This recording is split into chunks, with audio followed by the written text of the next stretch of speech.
The facts about the downing of the U.S. Reaper drone are still emerging, and many relevant specifics are yet to become public.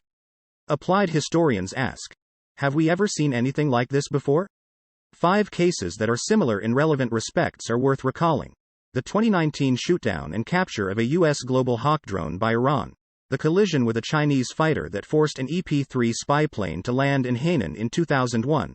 The North Korean capture of the USS Pueblo, a spy ship, in 1968. And 2 U.S. U-2 overflights of enemy territory during the Cuban Missile Crisis of 1962. In each case, the key questions are: what happened?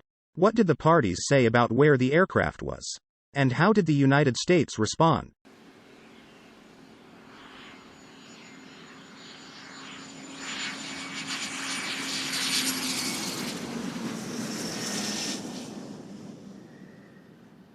In perhaps the closest parallel, in June 2019 Iran shot down a Global Hawk surveillance drone over the Strait of Hormuz. While the United States claimed that the drone was 21 miles from Iran's coast, Iran argued that it had violated its sovereignty earlier in the flight by coming within 8 miles of its border, well inside the 14-mile limits of its recognized territorial seas.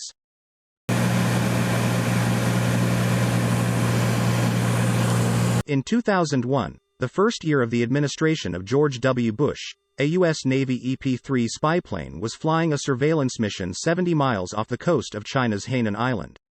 When it was intercepted by a People's Liberation Army (PLA) Navy fighter aircraft, the 2 planes collided, killing the PLA pilot and causing the EP-3 to make an emergency landing on Hainan Island. The crew of 24 was held by Chinese authorities for 10 days. While both sides agreed that the U.S. aircraft was 70 miles away from Chinese territory when the collision occurred, China accused the United States of illicitly passing through its exclusive economic zone, EEZ.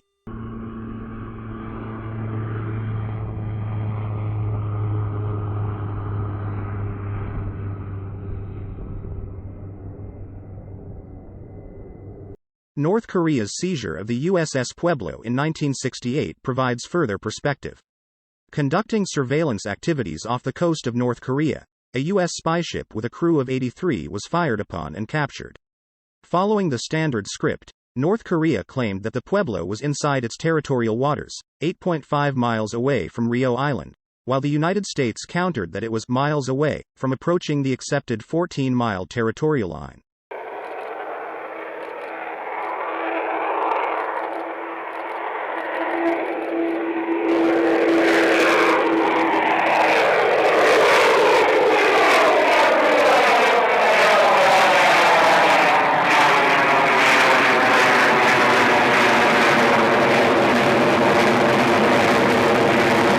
On the most dangerous day of the Cuban Missile Crisis in October 1962, 2 U.S. U-2 aircraft flew over enemy territory, the first over the Soviet Union on what could have appeared to be a last-minute targeting update before a nuclear first strike, the second over Cuba where the Soviet Union was rushing to complete construction of nuclear-tipped missile launchers. When informed of the first plane, in a moment of gallows humor, President John F. Kennedy famously said, "There's always some son of a bitch who doesn't get the word." While both Soviet and U.S. fighter jets scrambled, no shots were fired, and the plane returned safely to base. The second U-2 was shot down by Soviet surface-to-air missile (SAM) air defenses in Cuba.